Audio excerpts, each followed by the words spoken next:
Nightline will not be seen tonight, so we may bring you this special broadcast from ABC News.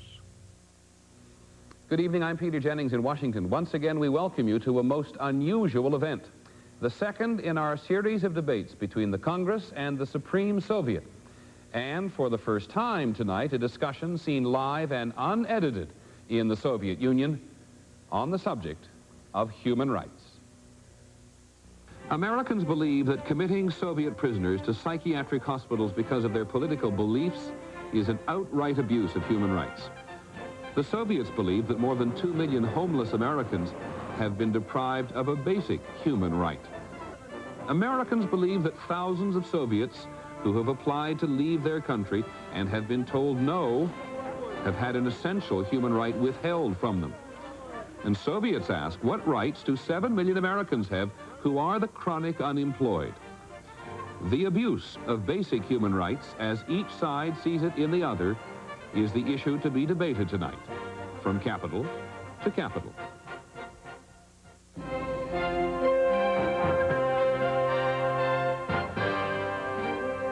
Live from the Kremlin in Moscow, before an audience of the Supreme Soviet, and live from the Capitol in Washington, before an audience of the Congress. This is ABC News, Capital to Capital. Here now, Peter Jennings. The Washington end of this broadcast comes from the committee room normally used by the House Committee on Public Works and Transportation, and we thank them for the use of the hall. Joining me here to represent the Congress are two members widely respected for their knowledge of what we're going to talk about tonight. The senior senator from New York, Senator Daniel Patrick Moynihan. Senator Moynihan has long been an outspoken advocate of human rights, both in the Soviet Union and also here at home. And Congressman Steny from Maryland. The congressman is the principal U.S. representative on the committee which monitors the Helsinki Accords. We are bound to hear a lot about the human rights provisions of those accords tonight. Now, just before I introduce the Soviet panel, a word on what we hope to accomplish. The Soviet Union and the U.S. have talked countless times on this subject, but almost invariably in a formal, ritualistic way. Tonight, in what we believe will be a more spontaneous exchange, we'll try to find out if the present reform in the Soviet Union is permanent or only a passing phase. And we will surely hear what the Soviets think of our record on human rights. And now to Moscow. The panelists there are in a committee room of the Central Committee. They are Vadim Zagladin, he's the first deputy chief of the International Department of the Soviet Central Committee, and Ivan Laptev, who is a candidate member of the Central Committee, but very importantly, the editor-in-chief of the government newspaper Izvestia. He's 51, he's regarded as something of a rising star under Mr. Gorbachev. And once again, the Soviet moderator is Leonid Zolotarevsky. Leonid used to work in Afghanistan for Soviet television, and he now works in the department which coordinates these international exchanges. Leonid, good evening. It is nice to see you again. In our country, we had quite a lot of reaction after the last broadcast. How about in the Soviet Union? Good morning, Peter. I'm very pleased to see you. We had an amazing reaction. Much was written about it in the press, newspapers, periodicals, there were photographs. There were many responses from viewers, so there was a great deal of interest, a great deal of response. I think as we discuss over new problems, the interest will grow. Well, Leonid, as you know, the audience in this country thinks tonight is an extremely important occasion, and we will come back and start it with you in earnest in just a second. By the way, for those of you at home and in the Soviet Union, we are now, thanks to a small army of interpreters, talking to both audiences. And Leonid and I have prepared, separately, I might add, a couple of reports to set the stage. In part, they suggest what we individually think our own societies believe and value about human rights. Then we go on to talk about the changes the Soviets say they have made and changes that most Americans believe should still be made. We begin with Leonid and the Soviet view. Just a week ago, we celebrated the 10th anniversary of our new constitution. It guarantees to Soviet citizens a wide range of rights in all spheres of life. The Soviet concept of human rights incorporates social, political, civil, and personal rights. The guarantee of the exercise of those rights is constantly in the focus of attention of the USSR Supreme Soviet. We state with satisfaction that we have gained considerable achievements in this area. All Soviet people enjoy the right to work, to education, to health protection, to social security, to rest and leisure. They can elect and be elected to bodies of state administration at all levels, have the right to form and participate in social, professional, cooperative and other organizations. Soviet citizens are protected by the law. They can freely express their thoughts and criticize state and party bodies and officials of all ranks, using mass media and other democratic forms of procedure.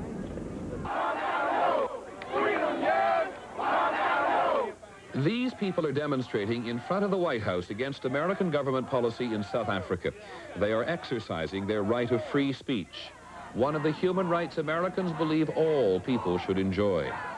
Americans believe it is a human right to be protected from arbitrary arrest and detention, a human right to travel when and where you want, a human right to read or write any book, a human right to pray or not to pray.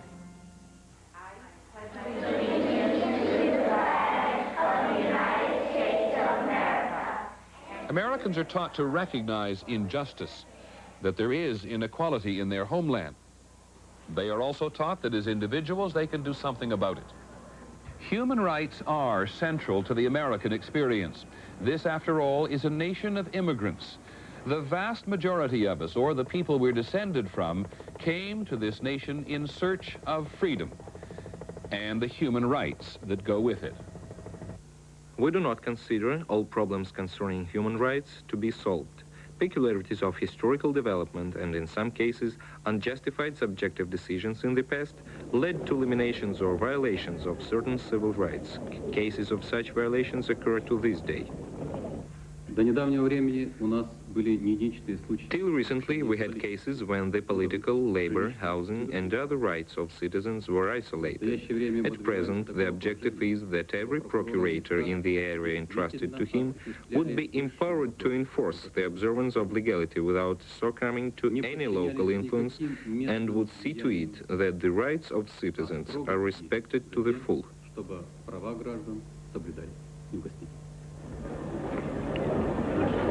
A dynamic process of democratization started 2 years ago.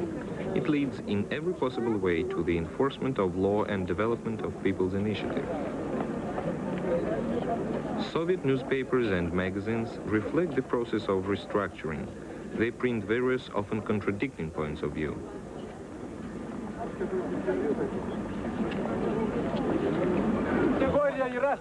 Soviet people exercise the right to hold meetings and demonstrations even when they are at odds with generally accepted principles and values. Today we enjoy greater freedom of travel. Annually, millions of Soviet citizens go abroad on business, as tourists, and on private invitations. We have now simplified the procedure of acquiring entry and exit visas.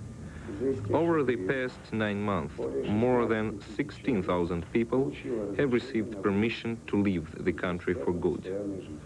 That is 3 times more than in 1986. Former Soviet citizens living abroad are now allowed to make visits to the USSR. We're simplifying the entry and exit procedure, eliminating formalities to enable Soviet citizens to expand contacts with their friends and relatives abroad.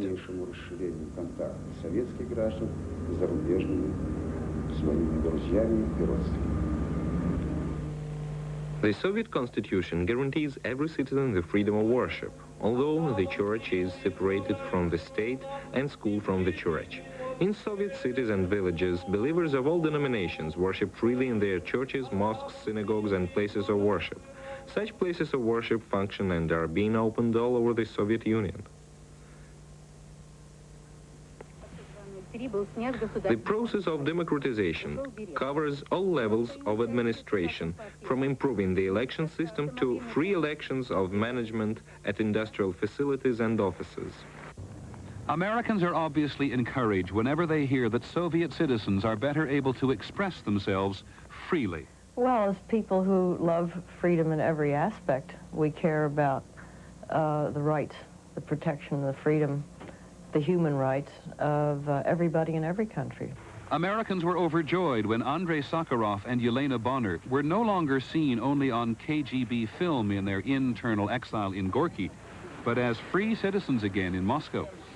Millions of Americans were optimistic when Anatoly Sharansky was released from prison and permitted to emigrate. But Americans do not understand why your government will not let everyone leave who wants to go. I want to Israel! Like the grandparents of Leonid Friedman, they have been trying to get exit visas for 10 years.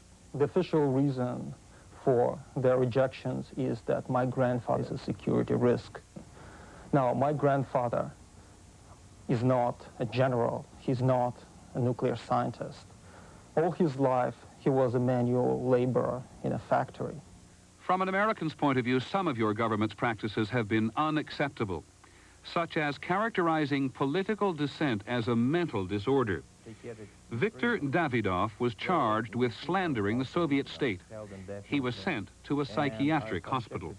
After I left the Soviet Union in 1994, I was examined by 2 American psychiatrists and 1 British psychiatrist, and none of them could find a single symptom of my mental illness. International human rights organizations presently identify more than 100 Soviet citizens in psychiatric hospitals for their political views. It is encouraging to see the Soviet press investigating these practices. Your reforms are very welcome in the West. Lev Timofeyev was sent to prison for publicizing the Soviet black market. He was recently pardoned, and he's back in Moscow. He says it is lovely to speak out, but he is still anxious. Just now we have only one guarantee. That is good words of General Secretary. Who knows what words he will pronounce tomorrow. And while Americans are encouraged by what they have seen in the last couple of years, Americans are also somewhat uncertain. Americans earnestly believe that wider publication for writers, greater freedom of expression for filmmakers and playwrights, in fact, greater freedom of expression in every sphere, would draw our 2 nations closer together and make the world a more stable place. One of your most distinguished scientists, now free of a Soviet prison and teaching in America, puts it very simply. I would like to tell the Soviet authorities, don't be afraid of more radical reforms. They won't destroy, but rather strengthen the system. As sometimes happens on this program, our little bit has finished 18 seconds ahead of the Soviet little bit. But what you're seeing is really quite fascinating. Yuri Orlov and others talking to Soviet citizens in their own language where they may never have been heard on Soviet television before. And that in itself we regard as an important dimension of these programs. Let us now rejoin our Soviets. Leonid, we hear a lot, as I think you know, about glasnost these days, and one of the things we'd like to explore very much this evening is whether glasnost gives Soviet citizens the permission to speak out or the right to speak out. That's a very critical difference for Americans, as I'm sure you understand, and we will discuss that, I hope in earnest, when we come back. First of all, what we're going to do is to indulge in what our Soviet viewers have seen before as something of a capitalist tradition. We're going to let an American sponsor try to sell us something. We'll be back in just a moment. This ABC News Special, Capital to Capital, is being brought to you by Citicorp.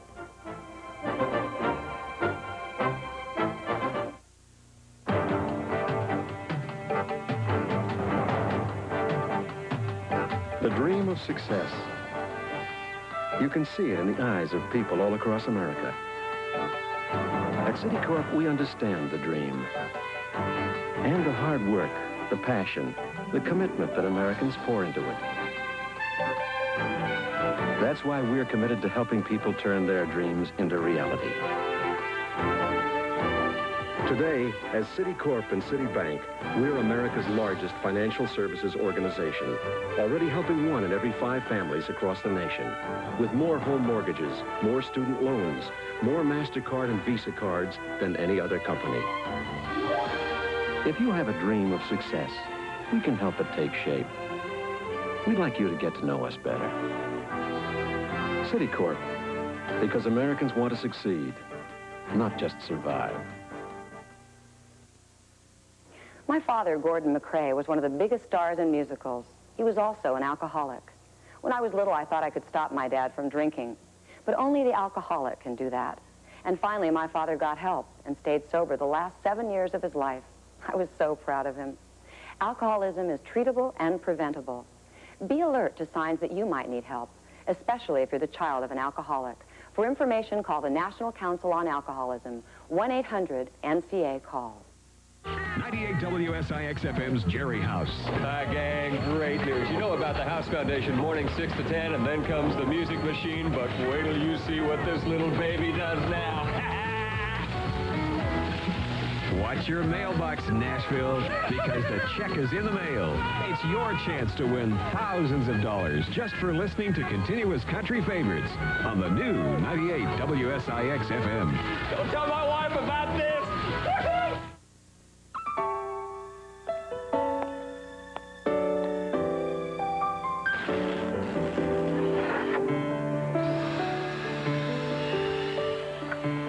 The newest building in Nashville is 107 years old. When something's happening here, whether it's old or new, we'll tell you about it first on Channel 2 News.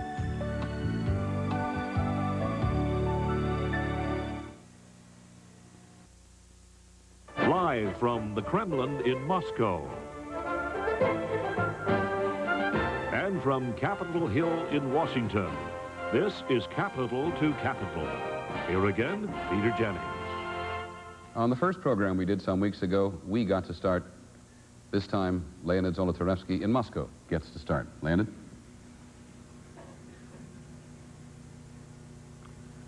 Thank you, Peter. The program has begun. From what we saw and in the commercial, it would appear that we live very bad in the Soviet Union, but you live very well in the United States. But there's another thing I'd like to say. We have told how the situation is in our country, and you spoke about how the situation is in our country from your point of view. You didn't say anything about the situation with human rights in your country. This is not a condemnation of the beginning of your position. It's just an invitation to you, if you like. We shouldn't play into one goal. We're two teams, after all. Let's not hide anything from each other, so let's discuss the common problems, the common questions, which should yield the desirable results of this discussion. Mr. Zagladin, would you mind beginning? I'd be glad to. First of all, I'd like to greet Senator Moynihan, with whom we met recently in Moscow, and Congressman Hoyer, with whom we also met recently in Moscow. Then we had a good discussion, and I think that now we'll have a good discussion too. Senator, first of all, I want to say that I saw this film, both of them, with great interest. I don't quite agree with Leonid Zolotarevsky because despite the fact that from these film clips, specifically from the commercial, we see that we have common problems, specifically alcoholism, which we'll talk about, I think.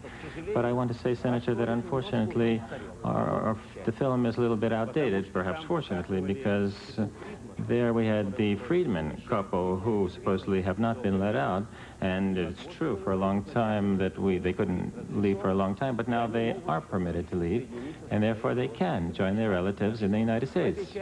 So in this part, your film clip is outdated. Mr. Zagladin, can I interrupt you, please? This is good, not bad. Can I interrupt you? I apologize, but is that an announcement that the grandparents of Mr. Friedman are about to leave? Because if it is, I can assure you it is the first that the family in the United States has ever heard about it.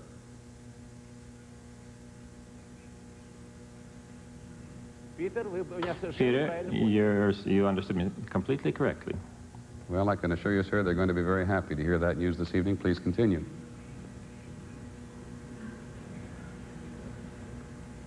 Senator and Mr. Hoyer, I wanted to continue in the following vein. I think I have to say that I wanted to participate in this broadcast, knowing who would be present on the American side, and secondly, because of the importance of the subject. I think that the topic of human rights is a great topic of our day. We consider it to be very important, both in the international framework and with regard to our own country, because I think, and Congressman Horace spoke of this when he visited our country last time, that there is no ideal situation anywhere, neither in the United States, and we don't think that we have the ideal situation either. We have problems. We have different problems of different sizes, different nature, but we have common problems as well, and for this reason it's very interesting and important to discuss them. Our communist Soviet program task is to develop personality in all its aspects. But of course, at different stages of development of society, this task has been resolved differently and has been understood differently. And now we have perestroika, reconstruction.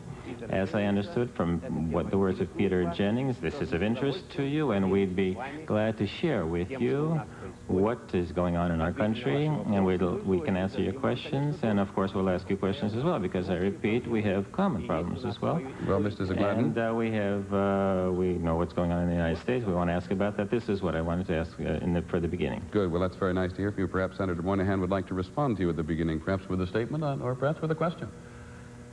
Well, certainly to agree and to say hello again, that Mr. Zagladin says there are no ideal situations in the world, in either of our countries. That's right. But there are situations that are better and there are situations that are worse.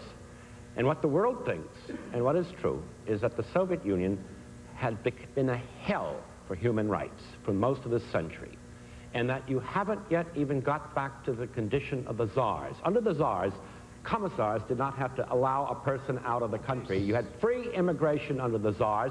You get tickets by permission, one at a time, under the Soviets. Under the czars, the Ukrainian Catholic Church was a free church. Under the Soviet Union, it is a clandestine church. Under the Soviet Union, Pravda appeared on the streets of Moscow. Find an opposition paper in all the Soviet Union today. Peter, do we get to join in now or later? I apologize, Peter. There was a problem here with the translation. The translation wasn't coming through. So the first part of what was said by Senator Moynihan wasn't heard here. Well, so we apologize again for that misunderstanding. I wonder if the senator might repeat briefly what he was saying. I'm quite sure the senator will repeat what he said. I will say briefly, first of all, welcome, Mr. Zagladin. Spasiba. I say that I agree with him that there is no ideal situation about human rights in our country or in yours. But there are better and there are worse. And the fact is that for most of this century, the Soviet Union has been a hell. Peter, I'm sorry for interrupting again. Please, Leonid, explain. There is no translation. There is no translation. I'm afraid if there is no translation, Leonid, the difficulty is in Moscow, because Senator Moynihan will be interpreted, I should say, not translated by someone in Moscow. Yes, of course, you're right. Now, the problem is on our side, of course. But we're trying to solve the problem. While we are working that out, Leonid, and I apologize, Senator Moynihan, sure.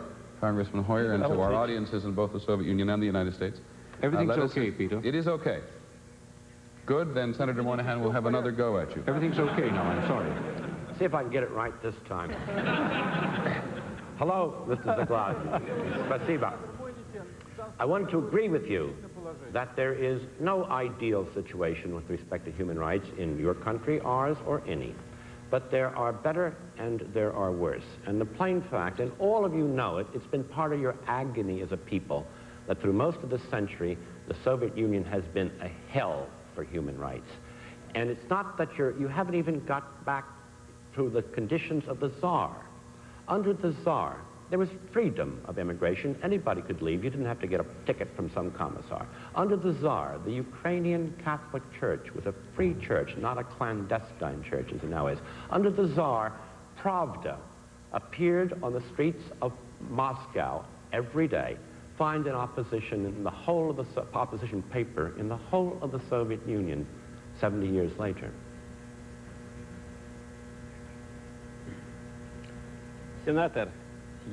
Senator, I don't really welcome you with your comparison to Tsarist Russia. I think it's not realistic, and it's completely untrue. And of course, it's true that at the beginning, tens of thousands, even tens of thousands of homeless people, destitute people, yes, there were those people. In the 70 years that have passed since then, we don't have such types of people. We don't have homeless people, hungry people. Everyone in our country has the possibility to work and to get corresponding pay, the right to work, and so on. We spoke of all this. And for over 70 years, we've done so much that over one period, not a single country has done. And this is an historical fact, no argument. But I would say something else, that from your words, I see a confirmation of the obvious fact that in the discussions of human rights, we run into necessarily one big problem. The problem which I would call the difference of views, the difference of systems. And the concepts of human rights are different. And many of the things which we understand in one way, you understand in another. Many of the rights of man which exists in both countries, so to speak, are interpreted completely different. For example, let's take political rights. Elections. In your country, everyone can participate, and in our country, everyone can participate. But in your country, a person who wants to be elected or should be elected must spend hundreds of thousands or millions of dollars on it to collect it or use his own personal money. This already puts people in an unequal situation. So they have the right, but it really doesn't exist for the majority. In our case, the deputies, when they are elected, the society takes upon itself all expenses, so their rights are the same, but it's interpreted differently. The same thing with the right to work. You recognize the right to choosing a profession. This is officially recognized in your country, but the right to choose a profession does not mean that the person can actually work in that profession. This does not mean that the society guarantees this. We have one and the other. So once again, you have the right, the same, but we understand it differently. Mr. Zagladin, perhaps when we come back, we can try to find out, listening to Congressman Hoyer, who's done a lot of negotiating with the Soviet, whether or not there are some rights in the Soviet Union which Soviet citizens would not like to have in common with Americans. We'll be back right after this message.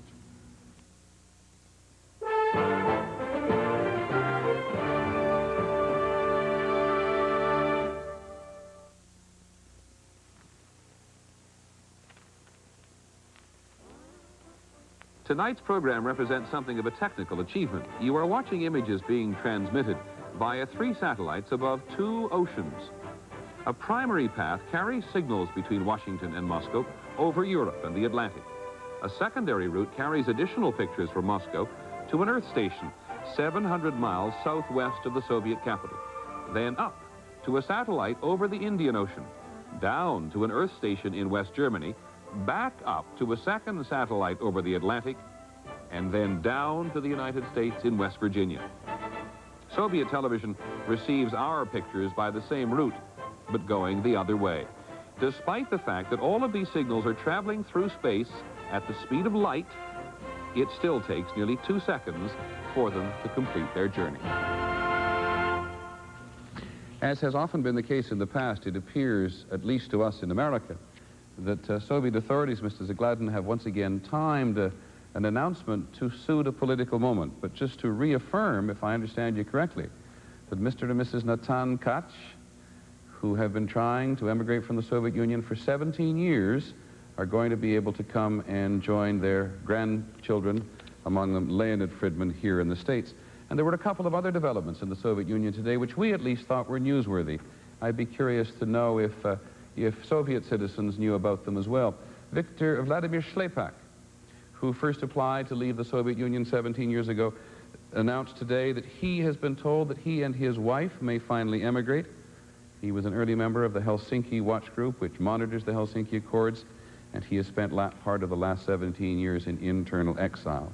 And Vladimir Titov, a political prisoner for 18 years in labor camps, and he tells us psychiatric hospitals, tells us today that he's been given permission to emigrate. He was originally sentenced for reporting on the condition of other Soviet political prisoners. Congressman, is this par for the course?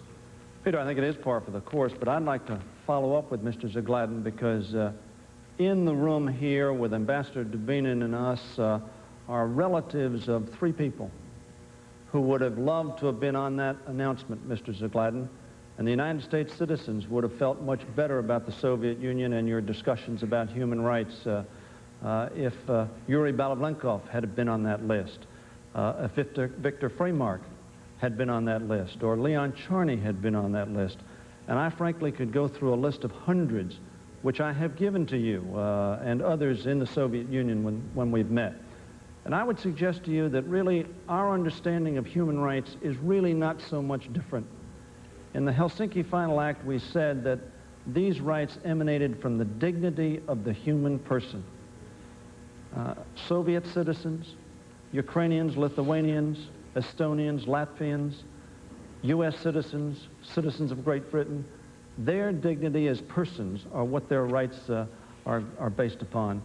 And we in the United States believe that, as Trent Lott said in discussing arms control, and as Mr. Tolkanoff agreed, if there is to be better understanding between us, if there is to be better cooperation, we need to rely on the promise of Helsinki, which really said to us all that how we treat our own citizen is going to be a test of how well we can be trusted.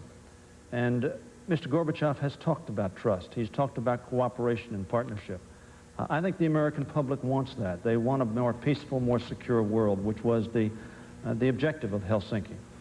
But we hope that you will let people go who simply ask for the right to come, to be with their wives, to be with their families, to be in a country of their choice, wherever that country is in the world.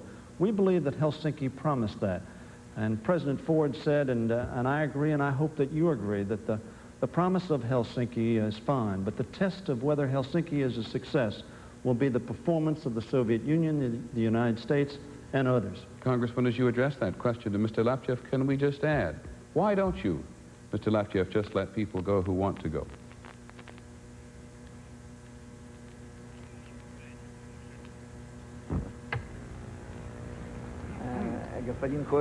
Mr. Hoyer,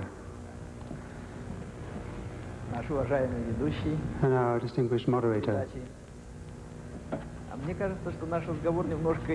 it seems to me that our conversation is moving in a direction which is favorable either to one or to the other side. Couldn't we talk about more common things? Couldn't we stop making this or that claim against each other? But rather, the difference lies in the context in which we consider these rights and the way in which individual cases are resolved, and the relationship between each case and the law. I could mention a lot of different facts from both sides, and both of us have such facts to adduce.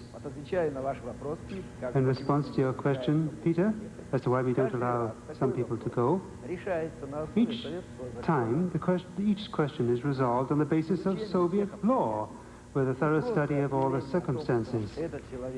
And a mere statement that such a person wants or does not want to leave, or has left or not left, it really doesn't get us anywhere. I think that our conversation here will be more productive if we see the interrelationship between the whole system of human rights. how the system of human rights relates to the capacities of the country, to its constitutional setup, its laws, its traditions, and its opinions, the opinions of the majority. I think this is the way we ought to move in our exchange. Mr. Laptev. And then we can see how the discussion will develop. Mr. Laptev, I'm sorry to say that from an American point of view, I think you're kind of on the stick, as we say here. I think we all agree that it would be wonderful to find occasions this evening where the two countries have something in common. But I think Americans cry out to know what law it is you refer to, what aspect of the Soviet Constitution it is you refer to, which inhibits people from going where they want to. This is almost incomprehensible to Americans. Can you try to explain it to us?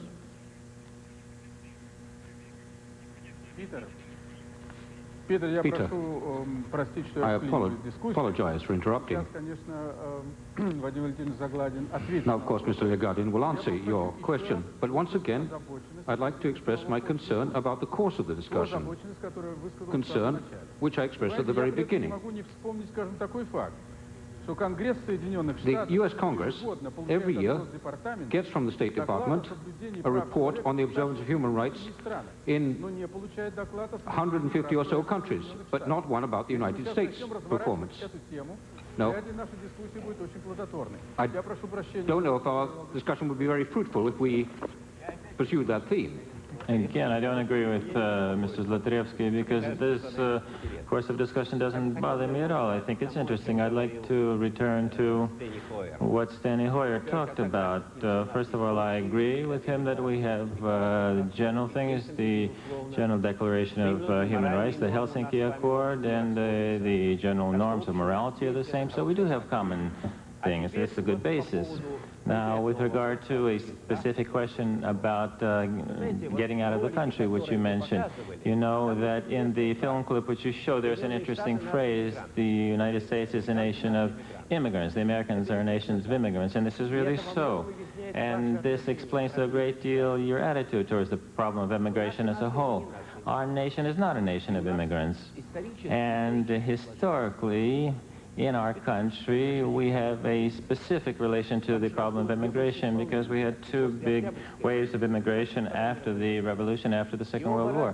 And both times we were talking on the one hand about people who were against the revolution and secondly those that were supporting the Hitlerites. And so the relation of the people towards the immigrants were negative, but this is changing. And after the war, there's a question of reunification of families. There were people that got married, and of course, exit to socialist countries where we have a different situation, and the situation is changing. And I honestly want to say that as a deputy, I have met situations where the local authorities refuse exit visa to a certain person, although there are no reason for it.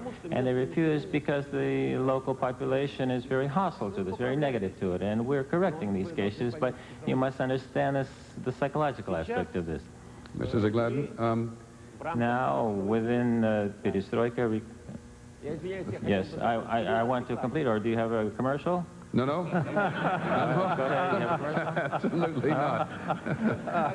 Then I'll continue. Please. Then I'll continue. Now, we have done a great deal in order to make more simple exits and entry. And we have constitutional rights, and we have corresponding legislation which provides for issues of exit and entry of our citizens. And barriers to exit, usually there's just one barrier, and this is the protection of state secrets, and this exists in all countries, including in the United States. Peter, can I ask him a question on that? And we have to say that in accordance with our rules and our principles are changing. And after the meeting in Bern in 1986, unfortunately the United States, although participated in the working out of the convention, did not want to sign it, but we took it as a rule for us and went even farther. And we have new regulations which significantly broaden compared to how it was in the past, the possibilities of entry and exit. Mr. And first of all, we do this not only for close relatives. I do not Yes, I'm want listening. to go to a commercial, but I know that we have a congressman here who's been trying to insert an observation about what you have been saying, and we want to mix it up with our audiences perhaps. So perhaps if you wouldn't mind, we'll ask Congressman Clay Shaw from Florida. And I'm not quite finished. Florida. Perhaps you would tolerate Congressman Shaw from Florida inserting a comment there. Yes, please, although I haven't finished. Okay. Congressman? I think at the beginning I'm we sure have to that the gentleman allow Mr. Zagladin an opportunity to from the finish. Soviet Union will have the opportunity to finish, and perhaps he, as part of his answer, or part of his conclusion to his statement, can answer the question specifically as to one divided spouse. One of my constituents, formerly a citizen of the Soviet Union, now a citizen of the United States, Galina Belashina, who is here with us this evening. She has been married to Petrus Pekinas. We have been trying for many, many years now to have him come out of the Soviet Union so they can be reunified with his wife. I've talked to the ambassador here in the United States from the Soviet Union, and we have finally, at least we've opened the door a little bit within the last few weeks in finding that Galina can go to the Soviet Union to visit her husband. But it is still incomprehensible to us here in the United States, knowing the value that we place in individual human rights, that Petrus would be precluded from immigrating to the United States. He's been refused now 17 times, and a satisfactory answer has not been given to him at all. So I would like if the gentleman, in completing his statement, would address that specific issue. So you understand the insertion. Mrs. Zagladin, please continue. Okay. Yes, of course, I understand the essence, and I want to say immediately that I'm not familiar with this specific case. It's not in my area, so to speak. It's... I'm sorry for butting in. I'm from Lithuania. What's being discussed here are Lithuanians. This is a question of state secrets. That's what I heard said about the question regarding this case. And I think that both the wife is aware of this and the husband in this case. Peter, let me ask... This was some information from a deputy from Lithuania, Šipitas. Let me ask Mr. Zagladin on that point. Ask him. Mr. Zagladin hasn't finished what he wanted to say yet. Mr. Zagladin, let me ask you if I can, sir. You have mentioned state security, the member of the Supreme Soviet who talked of state security. The individual who has been referenced has been denied 17 times, and on the basis of state security. Mr. Gorbachev said in 1985 in France that state security or security risks would occur for 5 years, and in very unusual cases, 10 years. All of the cases that have been mentioned here are either certainly more than 5 years, many are more than 10 years, and Mr. Gorbachev reiterated to Congressman Scheuer when I was visiting Moscow and we met with Mr. Gorbachev that 5 years would be the limit on security risk. Clearly, with the technology that we have today, it moves. Sometimes if you're away for a year, you're not current with secrets. We frankly in the United States believe that is an argument that doesn't hold weight. If Mr. Gorbachev is correct and 5 years is the limit, we'd be very pleased. Can you confirm or deny that, sir?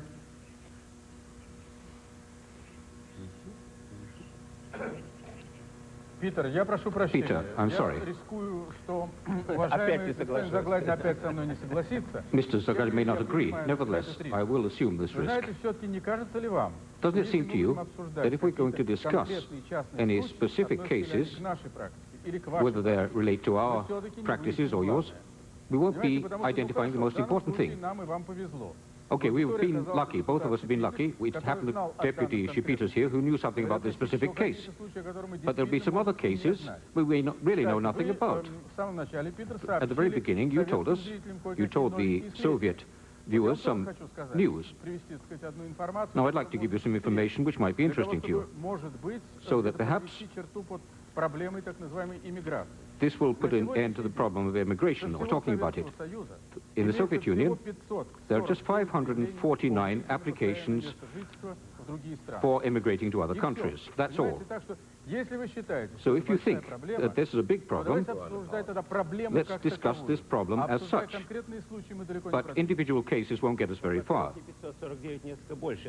First of all, not 549, a little more. There's only 549 Jews. They're probably about 800 altogether. But I want to say the following. Mr. Hoyer, he's both right and not right at the same time.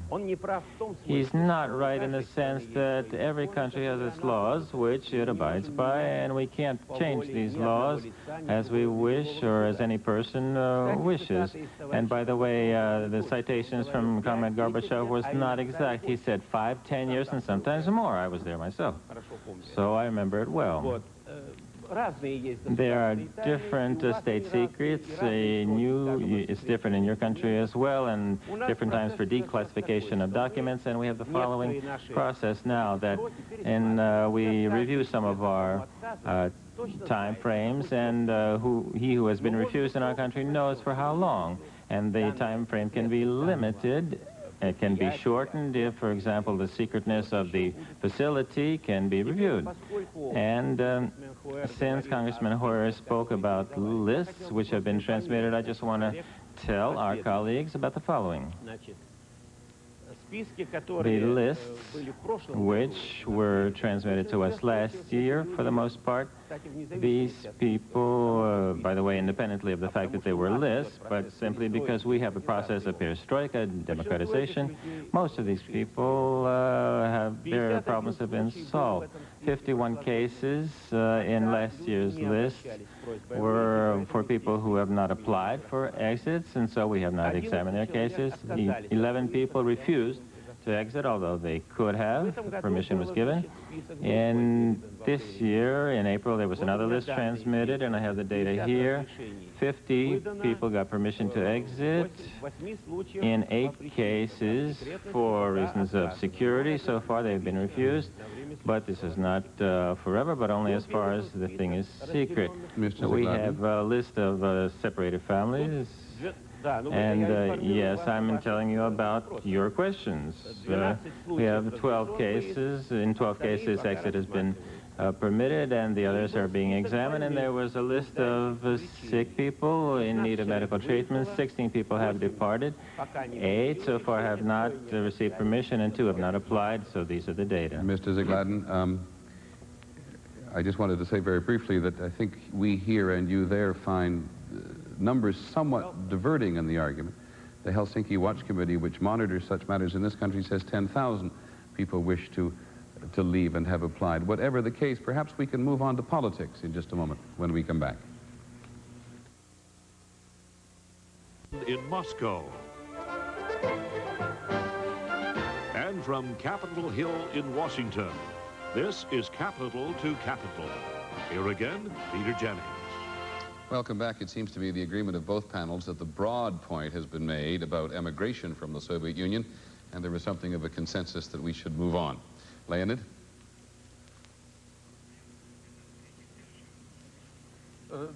Peter, okay. So we'll go on to the next question. But before the commercial, Congressman Hoyer talked about 10,000. Mr. Zagladin wants to comment on that. But I remember the figure of 10,000, which was mentioned by the former Deputy Permanent Representative in the United Nations, Mr. Young. He said there were 10,000 political detainees in the United States. This was Mr. Young who said this. So the figures coincide. First, I'll return to your figure. In this year, over 9 months, exit visas have been given in accordance with our new regulations, of which I spoke, 19,373 people, about 4 times more than last year. And now in the organs of the Ministry of Internal Affairs, we have 7,499 people of various nationalities, and Leonid has already spoken about the Jewish nationalities, 7,499 people as of October 1.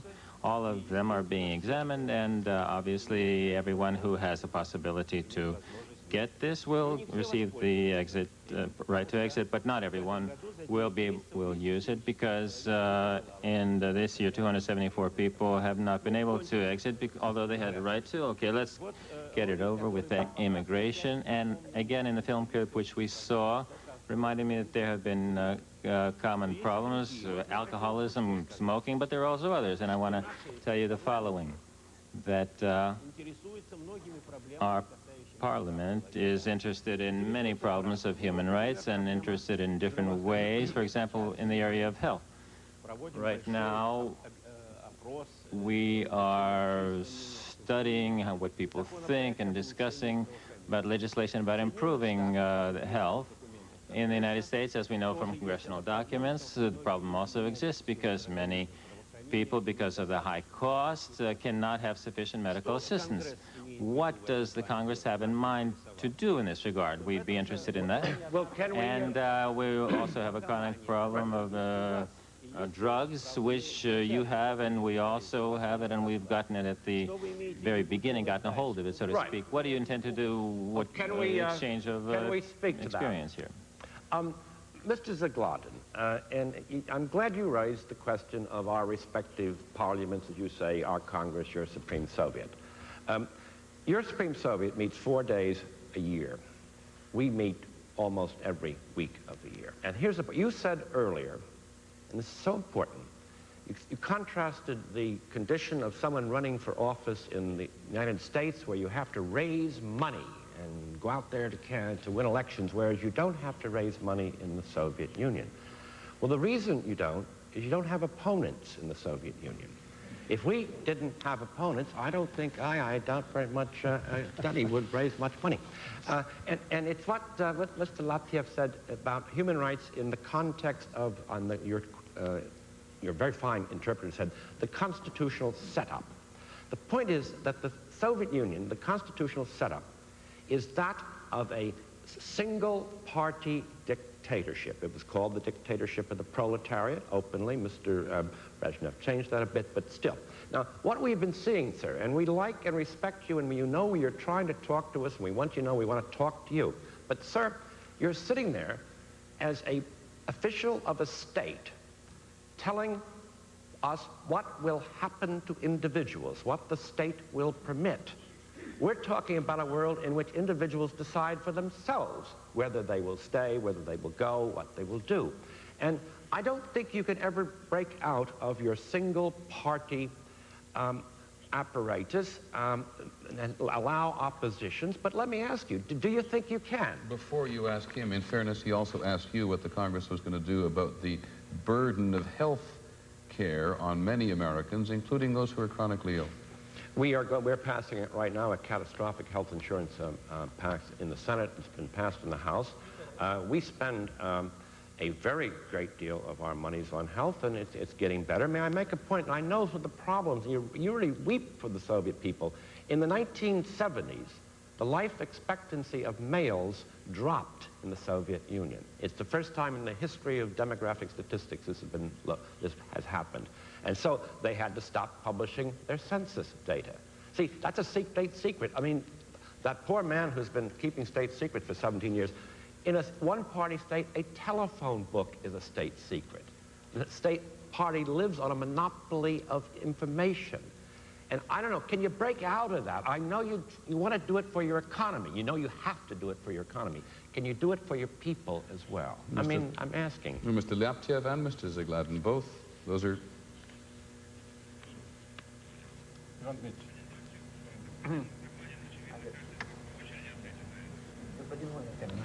Mr. Moynihan, all that we do for the economy, we're doing for the people. We don't have purely economic interests. These are all the interests of the people. And in that respect, this is perfectly normal and needs no proof. That's why we set our restructuring in motion. That's why we've been working so hard at it. As we've been trying to boost our economy so that our people can live better, so we can make their situation an easier one, improve their well-being and resolve the problems that we really have, including questions of public health, which we mentioned. And it is no secret as to the life expectancy of our population. Your information is a bit out of date, I'm afraid. You're right, I know in fact, that. we've been publishing data showing how there is now occurring a rise in the longevity of our population. I grant that is true. In the 1980s, you recommenced the census data. You're absolutely right, sir. But that's a significant change. No, there's been a great number of changes. The fact is that not everything can change all of a sudden. I agree with you. There's quite a few problems, some of them due to our lack of decisiveness or perhaps incompetence or whatever. But there's a vast amount of work being done right now. And as a result of our fight against drunkenness and alcoholism, the state of the health of the people has significantly improved. And as a result of the measures which have already been carried out to improve health, I think that by the time we next meet, the results will be even more striking. Well, good, and we look forward to that, and we'd like to join with you if you could give us some sense that you're breaking out of that iron dictatorship from the Kremlin. That's what's holding you back. Everybody knows it. You know it. And if you could just give a little indication of it, the world is going to want to help you. We don't want to see your life expectancy dropping. We don't want to see you keeping your census figures secret because you don't want the world to find out. It was a Bureau of the Census, Murray Fessback here in Washington, who found out and told the world that life expectancy was dropping in the Soviet Union. And you have responded well. But it's under such pressure of that one-party state, that dictatorship of the proletariat, which means the intellectuals. How the word proletariat turned out to be intellectual, I don't know, but you guys did it. Peter, let me ask Mr. Laptev a question on another issue, but related to politics. As the editor of... Mr. Senator, first of all, I wanted to react to your words about the dictatorship of the Kremlin and your wish that we get out of this dictatorship. Don't you think that this is a call to overturn the government in the Soviet Union? If you don't think so, then tell us, but it looks like a call to the overturn of the government. No, sir, it is not, and if you ever start thinking like that, I think we're all going to have great problems. We don't want you to interfere in your system, and we don't want you interfering in ours or others, and Mr. Gorbachev has made that point. But in your own interest, don't you see that you can't have a free economy if you don't have a free government? At least have free churches. Next year is the Jubilee year, the millennia of Christianity in Russia, in the Ukraine. Can't you let your churches open? Can't you let people have Sunday schools where they could teach their children the Bible? Can't you let the Baptists have a seminary? You'll feel better. You'll be stronger. Perhaps, Senator, we should let them answer. Mr. Senator, I have no doubt that the Soviet participants will answer all your questions and will continue the discussion about the dictatorship of the party, and will talk about the church in Ukraine and other churches. But aren't there too many questions coming at once? You don't even have time to listen to the answers. Now, another point. Mr. Zagladin asked a question about the situation with regard to health in the United States. You're satisfied? Fine. In which case, could we break for just a moment? Leonid, we'll be back in just a minute with a chance, obviously, to let Mr. Zagladin answer the questions, and there are many more from other congressmen here as well. We will be right back after these messages. Capital to Capital continues in a moment. I went to my dentist with the worst pain. He told me about a different medicine. It's in these little yellow pills, Nuprin. Works so well on that pain, no wonder it's great on my awful headaches. Nuprin. It's not aspirin, not Tylenol. It's ibuprofen. So effective, 2 Nuprin stop headaches better than extra-strength Tylenol. And Nuprin's gentler on my stomach than aspirin. Nuprin. Little, yellow, different, better. It even worked on my worst pain. Hey, do-it-yourselfers, if you could take your family on a dream vacation anywhere in America, where would you go? Well, how about New York, Washington, L.A.? Yes, really 30 families will go anywhere in America when they win the Stanley Dream America contest. Win free transportation on American Airlines, rooms at Holiday Inn hotels, rental cars from Budget, and up to $1,000 worth of Stanley tunes. Enter today. Look for this display at participating Stanley dealers. You could go anywhere, even Hawaii. Why didn't you say so? Here's what's going on in Channel 2's viewing area. The Senior Walk Run is scheduled this Saturday in Park starting at 9 a.m. Registration is $3 and information is available at the YMCA. Call 254-0631. The Murfreesboro Bicycle Club will have its first MDA Ride to the Cure to benefit the Nashville Middle Chapter of Muscular Dystrophy Association. The ride will begin Saturday morning at 8:30 a.m. from Riverdale High School. For more information, call 292-2255. Transportation is needed to deliver Meals on Wheels and to take the handicapped and elderly to various appointments. If you're over 16 and have a driver's license, call 256-8272 to donate your services. And the Tennessee River Folklife Festival is scheduled Saturday starting at 10 a.m. at the Nathan Bedford Forest State Park. If you have a special event coming up, let us know about it. Write Community Calendar, WKRN, Box 2, Nashville 37202. 3 weeks' notice is required. Because, Dad, at this time of day, which is, of course, the best time to catch them, you still have to know where to find them. And it looks like the book was right again. So, Kelly, where'd you get this book? At the library. The best gift you'll ever give your child? A library card. A message from the American Library Association and your local library. Live from the Kremlin in Moscow, before an audience of the Supreme Soviet. And live from the Capitol in Washington, before an audience of the Congress.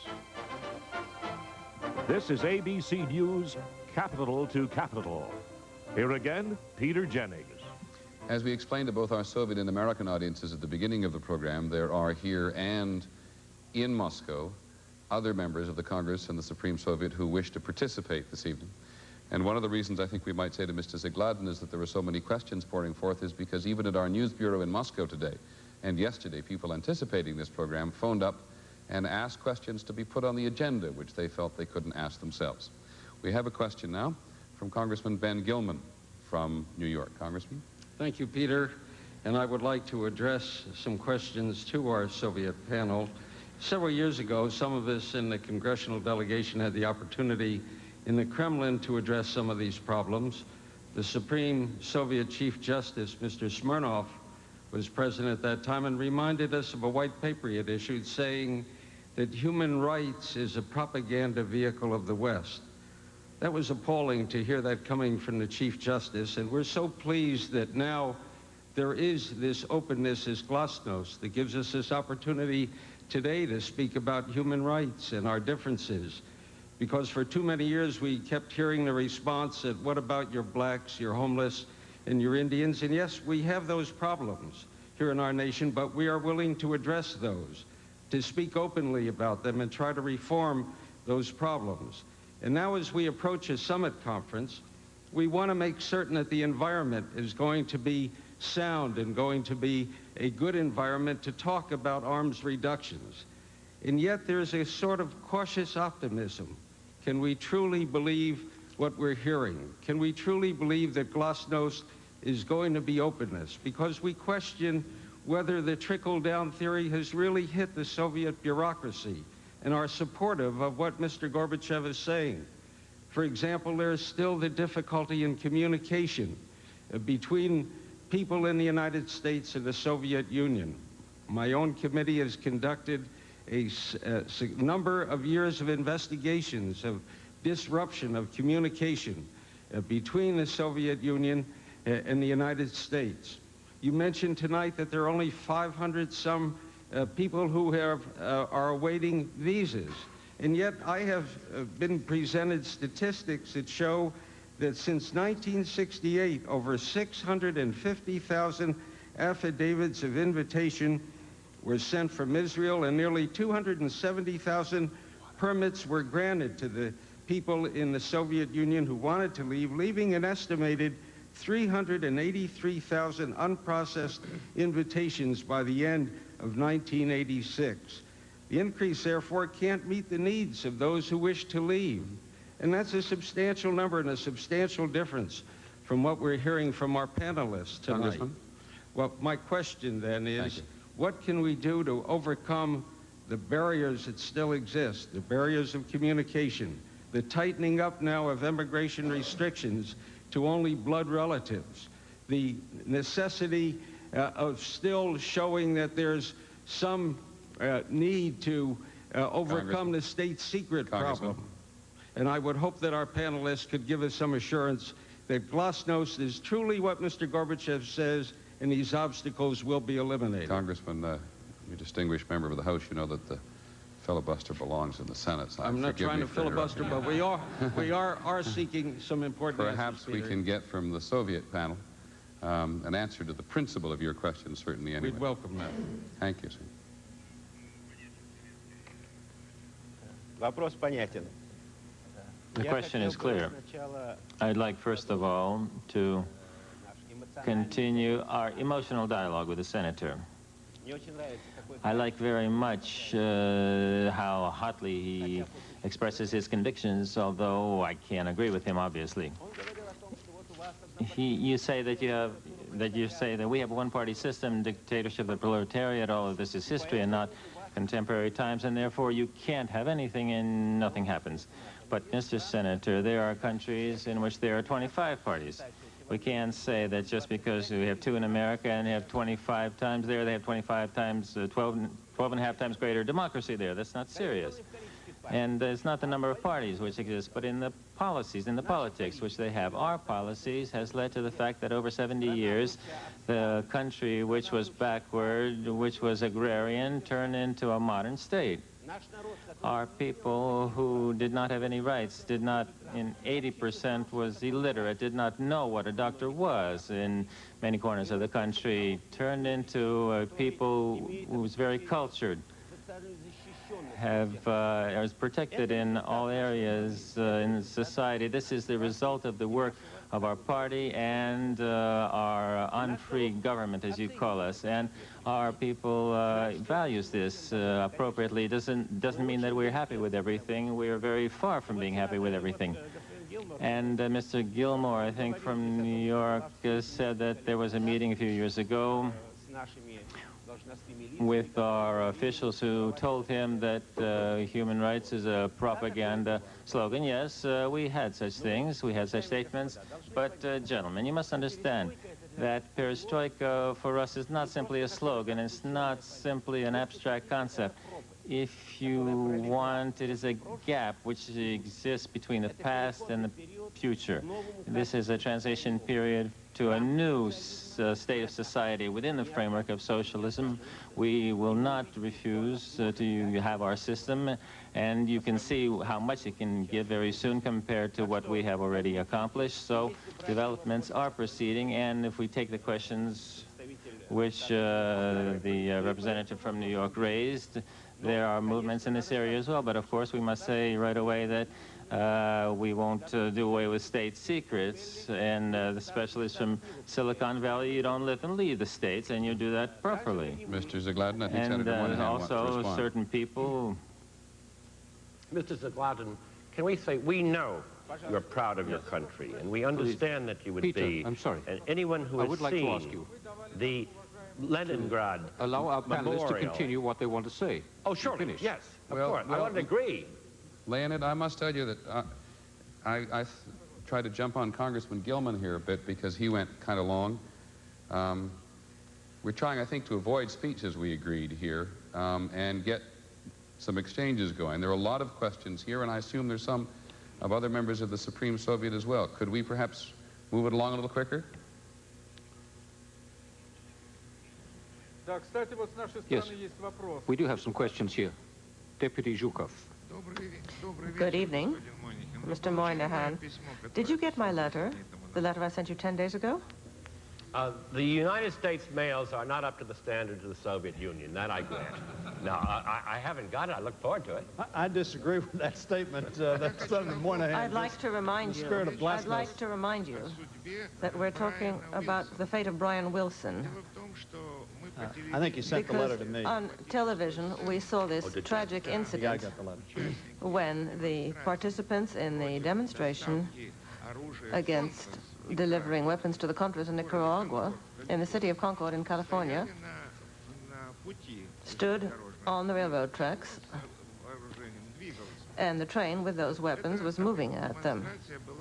That demonstration had been announced in advance on the 21st of August, and on the 9th of September it took place. And there, in front of everybody, that man was knocked down by the train. Both legs were cut off. We saw how his son jumped to try to assist his blood-covered father. Fortunately, his life was spared, but he's going to remain a cripple for the rest of his life. We've seen right now what goes on inside the White House. This is all very organized, but there are other demonstrations going on as well. I'm speaking about this because it's been reported to us that Congress was considering this question, the matter of Brian Wilson, and I would like to know what decision you have taken and how those people are going to be punished for whose fault it is that this man became a cripple. Mr. Zhukov, the honor of the United States mail has been restored. Your letter was sent to my colleague, Mr. Hoyer, who will answer your question.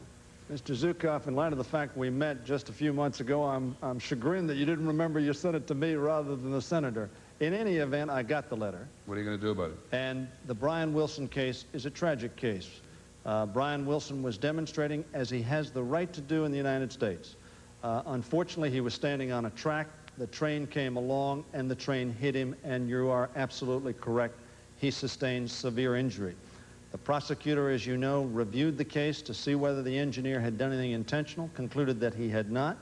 However, the Congress is concerned about that, and the Armed Services Committee on Investigations is, in fact, conducting an investigation to make sure that nothing purposeful was done. It was a tragic accident. It was unfortunate. It was not, however, government policy. And, of course, what we're talking about is government policy. It was a tragic incident. And we would all agree, whether it happened in your country or it happened in mine, it was a tragic incident. Okay, Congressman, thank you. A congressman from Pennsylvania. Yes, I thank you, George Geekus of Pennsylvania. I'm sorry, Peter. I wanted to ask, is to Deputy Zhukov satisfied with that answer? I can only regret that this occurred, and it occurred this way, but I myself saw on television that the train was moving very slowly. This wasn't a mistake of the train operator. That was deliberate murder. To the panel, I want to Peter, ask a question. I'm sorry for interrupting the statement. To the panel in the Soviet Union, I would then pose this question. It seems to me that the simple biggest difference between your condition of human rights and ours here is the status of our respective media. Here in the United States, if the President of the United States would sneeze, the entire world would know about it in 5 minutes. With the Soviet media and the way it is conducted there, a Gorbachev can disappear for 19 days at a time, and no one, not even in the Soviet Union, would learn of his whereabouts. In the question of human rights, the train incident with Wilson, immediately the world knows about what happened to Mr. Wilson. But we have to wait years, many times, years to determine whereabouts of people and events that occur in Soviet Union that touch upon the world, not that are just internal affairs. Why this non-freedom of the media? Mr. Laptev, as the editor-in-chief of Izvestia, perhaps you will answer. And where was Mr. Gorbachev for those many days?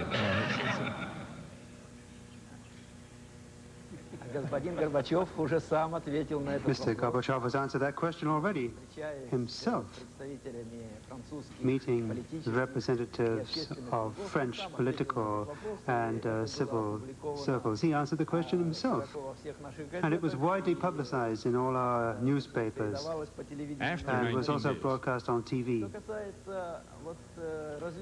As for the difference in the position of our mass media, there certainly are such differences by virtue of the very situation of the media themselves.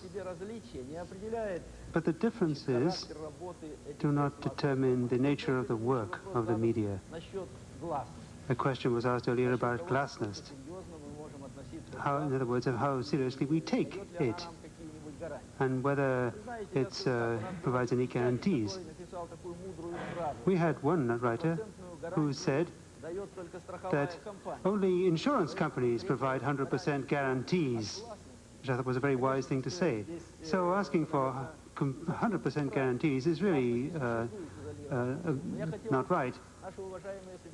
I would like the other panel to understand what glasnost means. It's not just sending out information about whether the president sneezed or not.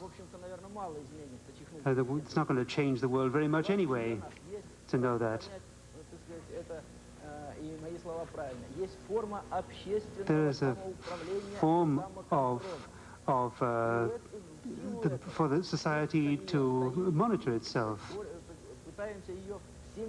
And we are trying to broaden this as far as we can and to encompass as many spheres of our life as possible. We don't always succeed in doing this. You can't do everything overnight. Fighting bureaucratism, excessive bureaucracy, our inadequacies, fighting for human rights. Glasnost, public disclosure, has become an important tool, an important instrument which is constantly improving itself. Mr. Laptev? Now, there is the question of reliability of information also. Mr. Laptev, you use a word which strikes a chord here, and that is an important tool. Your journal has seen its circulation increase tremendously as a result of glasnost, because it reports on much more than it used to, but it is usually at the direction of the Communist Party. You shed light only where it seems the Communist Party wants light shed. Is that a fair critique?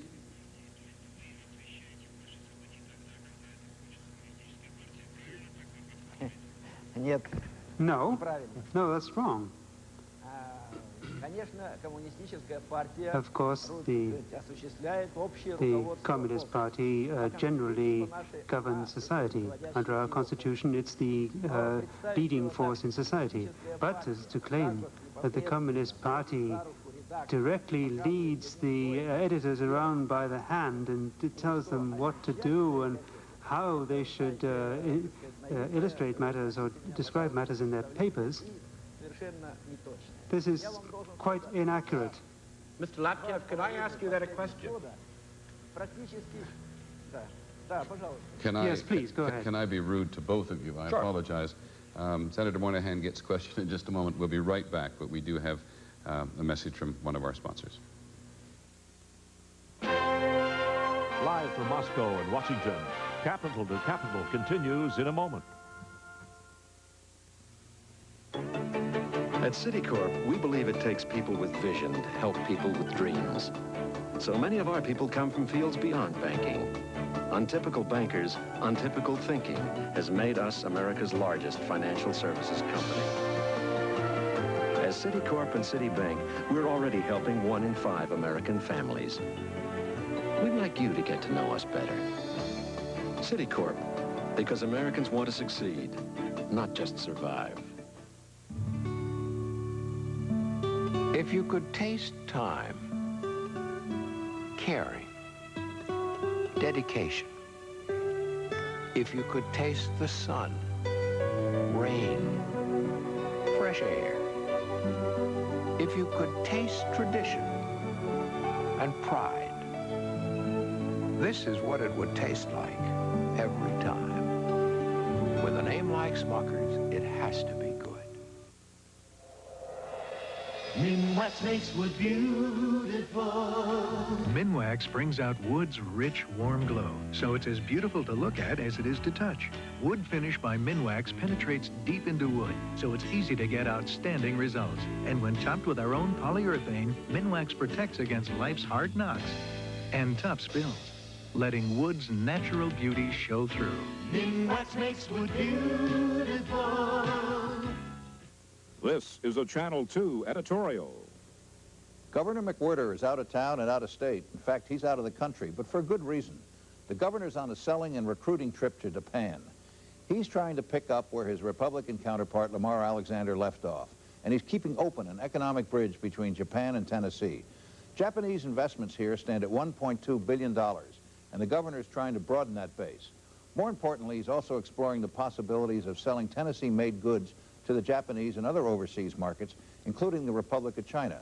More than 100 Tennessee business and civic leaders are taking part in this economic conference in Tokyo.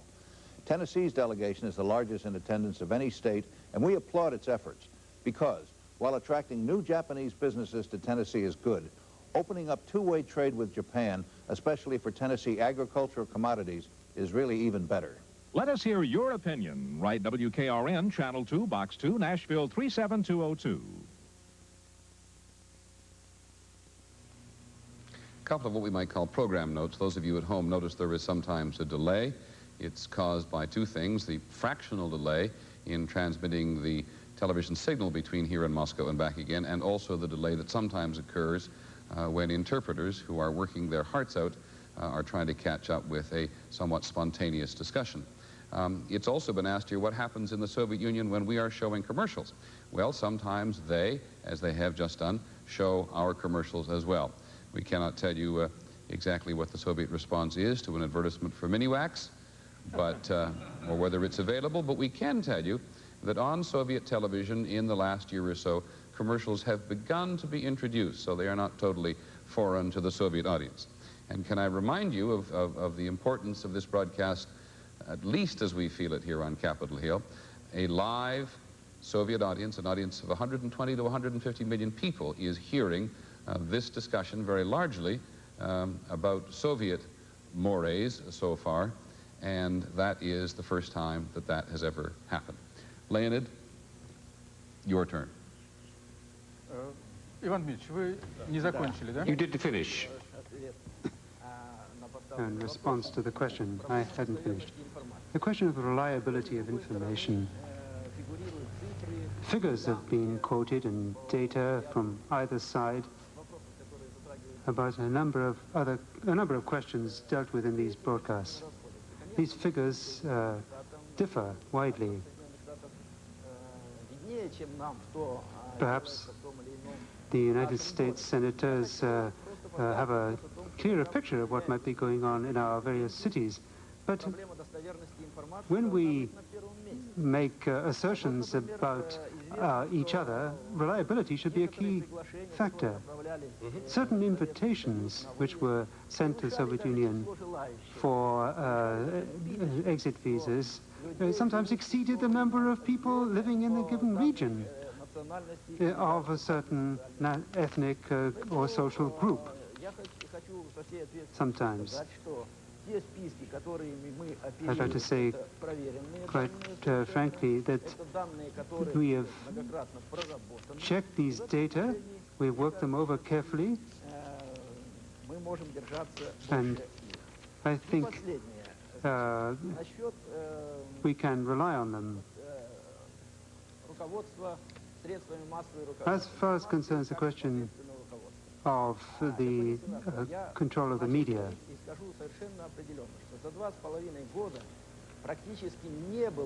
the senator was saying that in 2.5 years there had been practically, in 20.5 years, there had practically no case of interference in the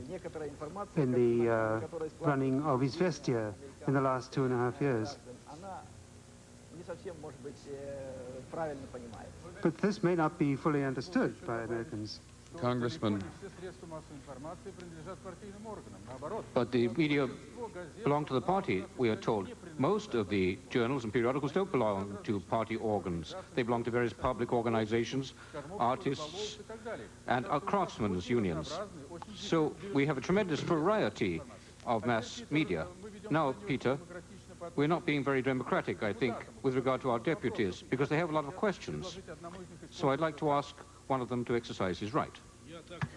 I understood it that I'm a deputy of the Supreme Soviet, Rysev Karatai.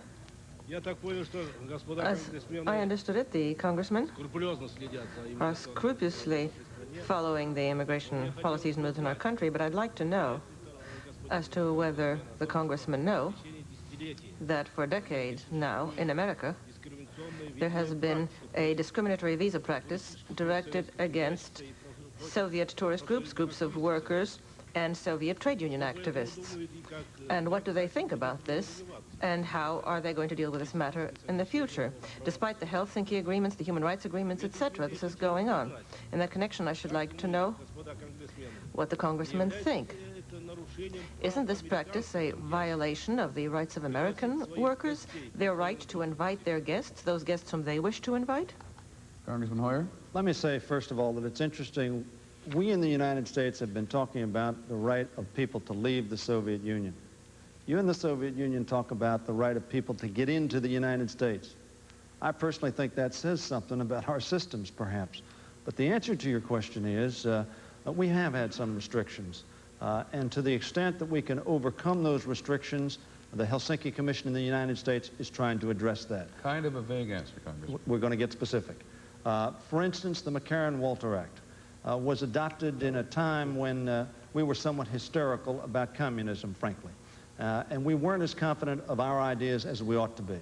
I am co-sponsoring legislation to make sure that we change that bill, along with Congressman Frank and others, a bipartisan bill. And I have done in the Senate, and I agree with you, that's a disgraceful act, and we ought to let the idea that you can't come to this country because you're a communist, nutty. It has been yet more vigorously applied under the Reagan administration than usual. That's why we're changing the law. Well, let me say, though, that let me say that we review a lot of cases, but in point of fact, we let in 95% of those people. America is an open country, and the criticism is incorrect. America does allow people in. Those few instances, however, when we don't, because it's such an exception, it gets a lot of glasnost, a lot of talk about it, and that's proper. We criticize it in this country. You're right to criticize it in your country. Okay, and that'll make us better under Helsinki. Sorry, Congressman, for interrupting. We have a question from a congressman from New York, Congressman Steny. And Peter, it's a good time to... I beg your pardon, sir. We have to warn our affiliates down the line. I apologize. And the Soviets that we are going, this broadcast is going to run longer than had originally been anticipated. We hope you at home find that satisfactory. We hope you at home in the Soviet Union find that satisfactory. Congressman Sullivan. And Peter, it's a good time for me to ask the question, and I'll reverse the procedure of making a statement and then asking the question. Let me ask the question, then make a brief statement. Brief statement, please, sir. Why, Mr. Gorbachev, don't you lift the Iron Curtain, tear down that wall, and we will solve most of the problems that we and the Soviet panel are talking about here today. I am the ranking Republican on the Foreign Affairs Subcommittee on Human Rights. It is our committee's duty to look at the reports from the various international organizations.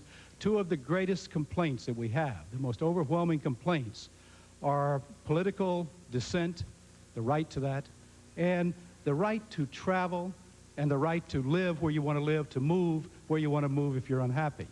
Those are the complaints we get. What I would like to resolve here tonight with your panel is that we, the American Congress, write letters, as does Steny Hoyer, Senator Moynihan, to Mr. Gorbachev, to Andrei Gromyko, and to others.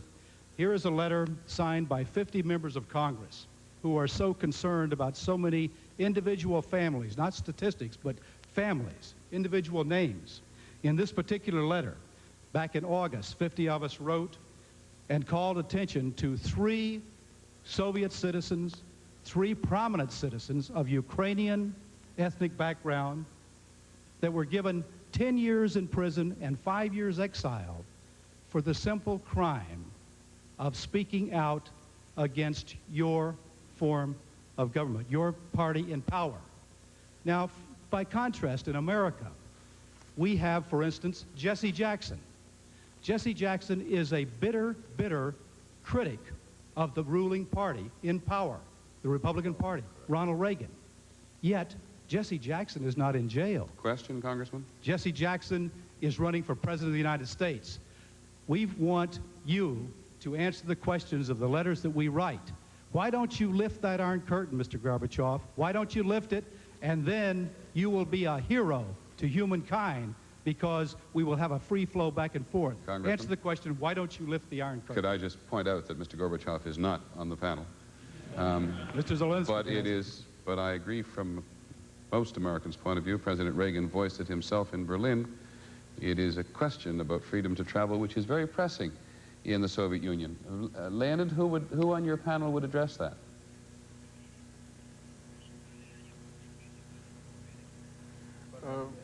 Господин Zagladin. Mr. Zagladin. We have a whole series of questions here, which more or less boil down to one. I'll begin with what Mr. Gilmore spoke about, and then Senator Moynihan added to it. About the party and the government, the interrelationship. The question is not because I'm dissatisfied with something, but because I would like to clarify it. You know, one of the directions of our searches and solutions now is to determine exactly the interrelationship between the government and the party. The party is the political part of society, but it's not at the administrative leadership. The state is ruled not by the party. And in the past, this was confused. There were special situations during the war and so on. And these periods have been extended, and we're very unhappy with this. At the Party Congress in 1986, in the regulations, we have a special provision where the party acts independently, has its own political ideas, problems of education, and the government is involved in its own activities, just like all other organizations of society. I think this is important so that you see in which direction we are heading.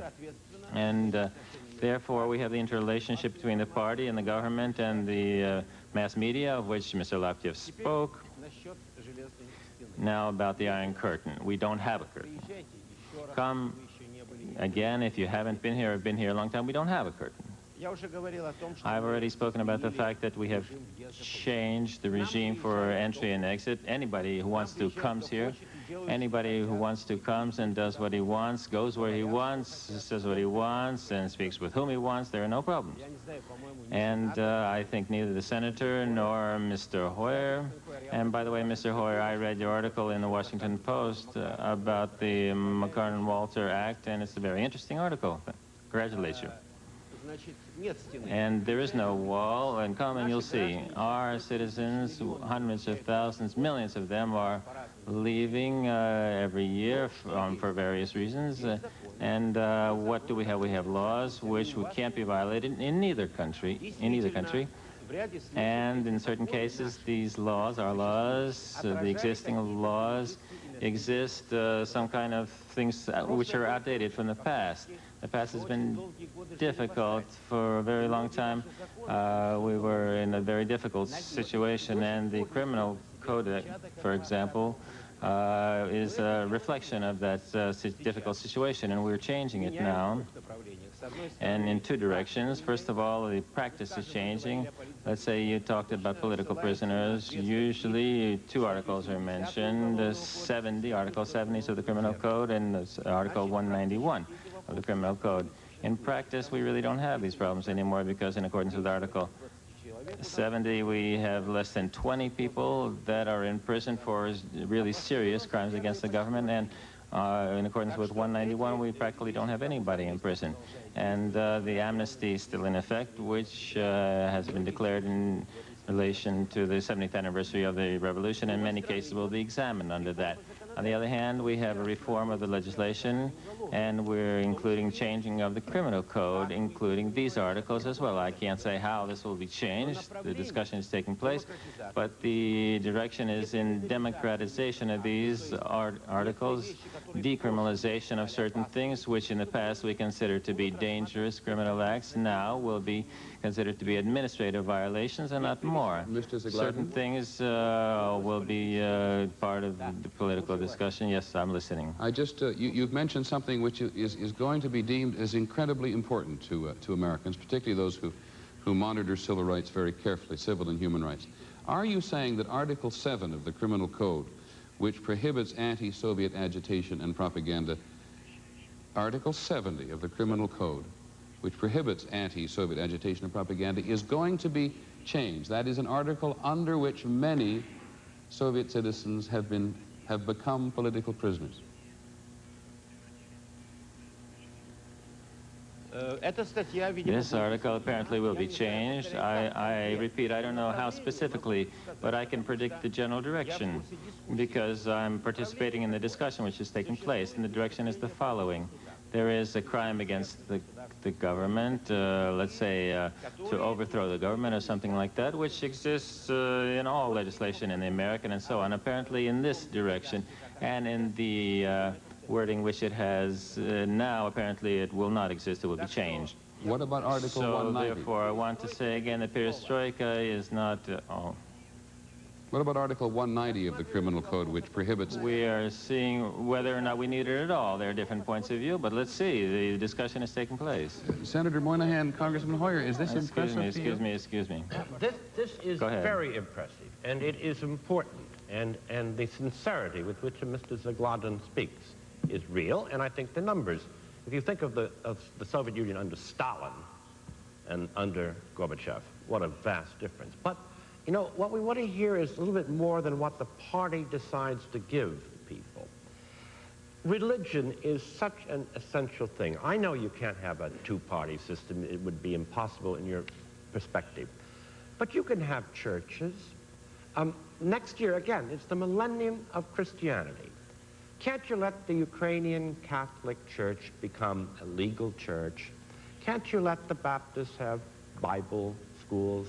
Can't you let the Orthodox Church begin instruction of the laity in what we call Sunday schools? I think you have the same word. I mean, wouldn't that be possible? Are you thinking about that? And I wish you would. Peter, while he's thinking about... No, I apologize, Congressman. We need to get that question. I think it's an important one. That's the richness of the Soviet past. Yes.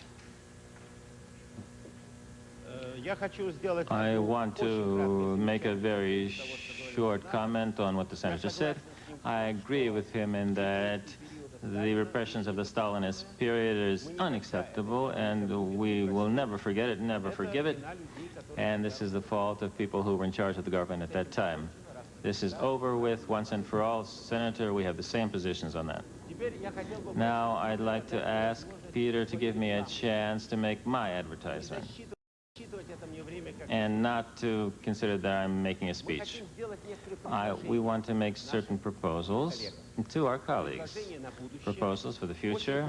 Very briefly, first of all, since in both our countries there is an interest in the situation of human rights, we would propose that each of our parliaments, Congress and the Supreme Soviet, once a year or once every 2 years, whatever we agree, would make statements about the situation in our own country and send it to each other. And you could publish these reports, and it would be an interesting precedent. And secondly, we spoke before about the fact that we could create a permanent bilateral group of the two parliaments to discuss specific cases. I think it would be worthwhile to do. What do you think? Congressman. Thirdly, there's an international legal problem. Please let me finish. In the international legal question, there is a number of documents, international documents about human rights.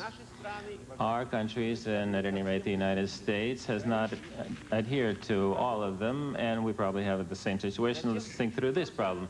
And fourthly, to think through how the international legal obligations which our countries have adopted reflect on our internal legislation, and exchange opinions about this, what we can do to improve the situation. And lastly, I would like to express the hope that the United States, including the esteemed members of Congress, would participate in the Conference on Humanitarian Issues in Moscow, which we have proposed to have, and then we can continue any discussion of any other subjects. This was my advertisement and my question. Congressman Hoyer.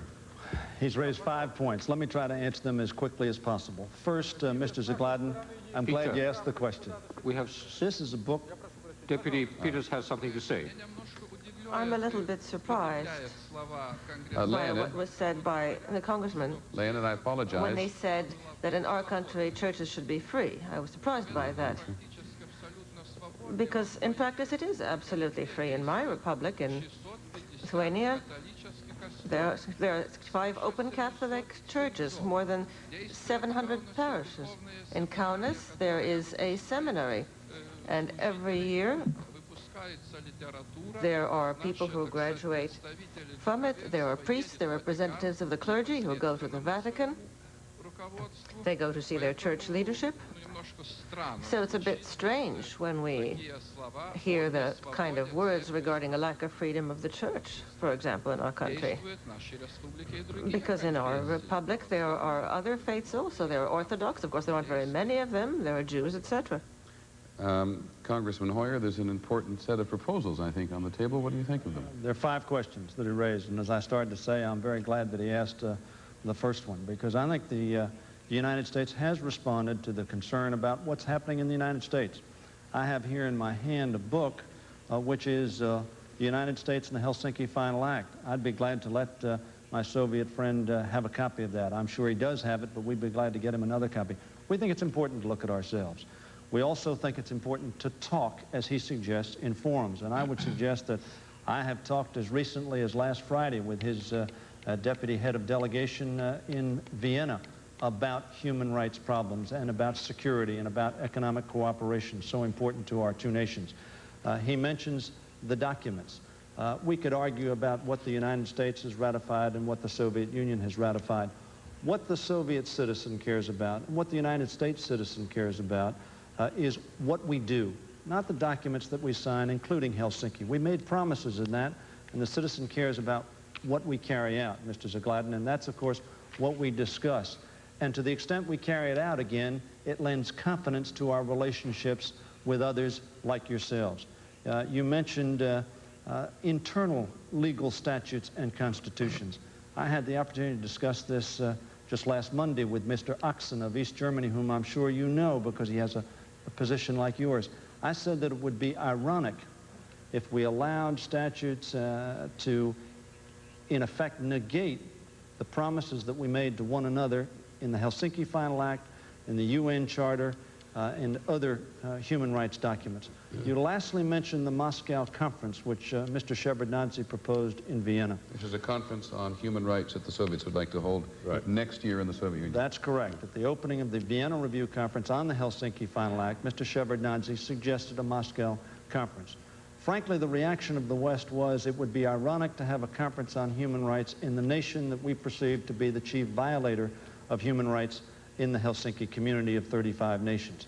However, we have not rejected that proposal outright. Mr. Zimmerman, our ambassador in Vienna, has made certain proposals to Mr. Kashlov as access. Would you both support such a conference if the Soviets invited non-governmental human rights organizations, including Soviet ones? Peter, I think that would be too constrained a requirement. What we really want, what we ought to expect, and what each of us ought to expect from one another is that human rights promises made in the Helsinki Final Act are performed. And if they are performed, if there are only 549 cases, and I don't accept that, I think there are thousands, but if there were only 549 cases, if those were resolved, and Mr. Naum Maiman, for instance, was in the United States tomorrow, as perhaps Vladimir Slepak will be, or wherever he wants to go. I don't understand what you find wrong with a human rights conference where everybody had a right to participate. Nothing's wrong with that. What is wrong is the situs of that conference ought to be in a country that has performed under its human rights promises. Wouldn't it be a wonderful opportunity for people in the rest of the world to go to the heart of the place you think is such a problem? I think it would be a possible opportunity, yes. I guess we have to be frank. As Peter, I'm sorry. Well, can I just say... I understand you'll want to hold a discussion now with each other. Actually, I was trying to make a point for you, Leonid. I'd like to protest energetically against the very raising of the question. What enables Congressman Hoyer to say that the Soviet Union is the major violator of human rights?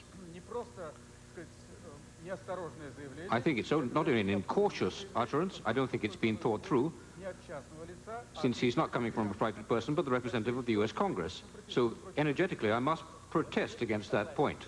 And here I agree with Leonid. We argue in form, but in essence, we have the same positions. Can I respond to that, Peter? Yes, sir. Briefly. I think that statement is a correct one of Western perception. But I also want to say that we think progress is being made, and our level of expectation and hopefulness has been raised, as Senator Moynihan mentioned earlier. We think we're having more positive discussions than we had in the past. We see some small progress.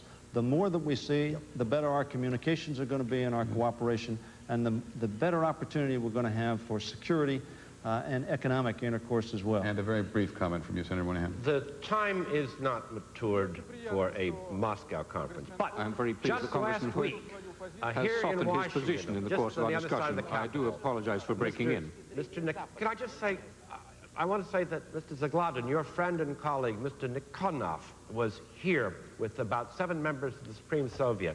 Mr. Kiki Lagarza from the House was the host. They came over to the Senate. It happened, I was host at luncheon. Then they came onto the floor of the Senate. We welcome members of other governing bodies onto our floor. I like Mr. Zagladin's proposal that our Congress, their Supreme Soviet, get into exchanges. I think we ought to find more ways to do this. You're right, sir. Okay, Senator, thank you. And can I advise our audience, both in Moscow and in the United States, that we will be back in just a moment. Live from the Kremlin in Moscow, before an audience of the Supreme Soviet, and live from the Capitol in Washington, before an audience of the Congress. This is ABC News, Capital to Capital.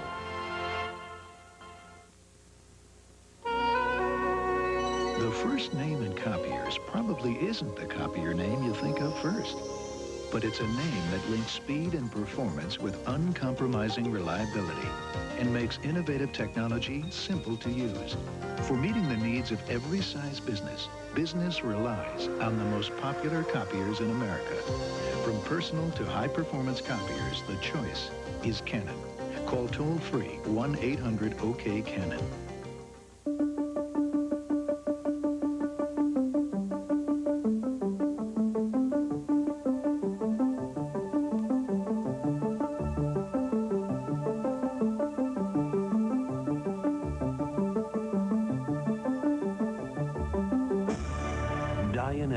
By L. Ron Hubbard. Buy your copy at B. Dalton's, Walden Books, or wherever paperbacks are sold. A fresh look at today's problems. Look, they're my parents, and I tell you, they're acting different. I mean, they go dancing. Herbert and Jane dancing. I know, Mother thinks it's fun. She wears eye makeup now. I don't know what's gotten into them. Whose is this? Why don't they act their age? To help them get more out of life, people are eating better. Some have found Kellogg's Product 19, 100% of 12 vitamins and minerals. Feel good about yourself. Tennis? They don't play tennis. Feel like 19 again.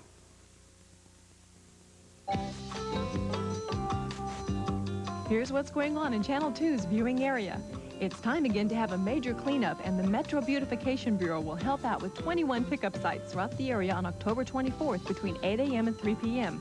Call 259-6285 for the site nearest you. The Epilepsy Foundation of Middle Tennessee will sponsor a giant flea market and garage sale on October 23rd and 24th at the Armory. Any organization interested in booth space should call 322-2294.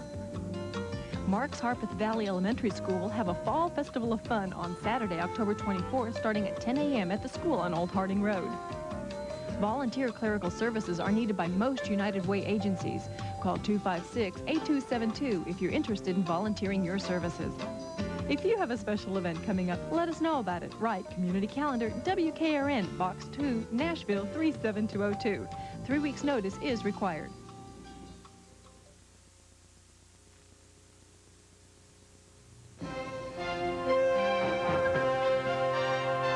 This portion of Capital to Capital is being brought to you by Kellogg's Product 19. Once again, from Washington, Peter Jennings. We are about to begin the final segment of this first ever broadcast of its kind, discussion of human rights, broadcast live and unedited in both the United States and the Soviet Union. I'm going to implore American politicians and members of the Supreme Soviet to do something they are, as a reporter, I think they are not accustomed to, which is to really adhere to the rule of brevity, so that in this final segment we can hear from a number of people, both members of the Congress and of the Supreme Soviet. Congressman Savage from Illinois. I am rather distressed Peter, that of course we accept your proposal. Oppression of blacks We're having a very in the interesting... United States. That is the denial to us of our full and... Congressman, I apologize. Leonid, what's your problem?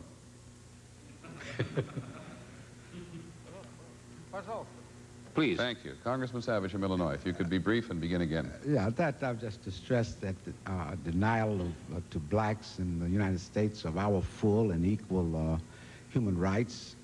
Example, for instance, we're not permitted to own a proportionate share of television stations, and except in with rare exception, we have to be comedians or athletes or singers in order to even appear on white-owned network television. So I was interested when your General Secretary Gorbachev last May suggested that the answer to our problems perhaps would be separation into a nation within the boundaries of the United States. I presume that you might agree with your General Secretary, and if so, I would like to ask, why do you feel that is the solution, and if so, how do you think it might be brought about? Mr. Laptev, perhaps you take a try at that.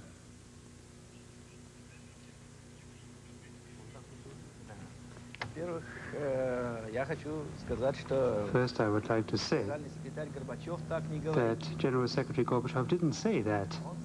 He said in his talk that we have autonomy for national minorities. They have autonomous statehood, but you do not have autonomy for your national minorities. They don't have state autonomy. That's what he was talking about, not about the establishment of any independent states on U.S. territory. I think that what happened here was some confusion simply in the transmission of the words of the Secretary General. Thank you.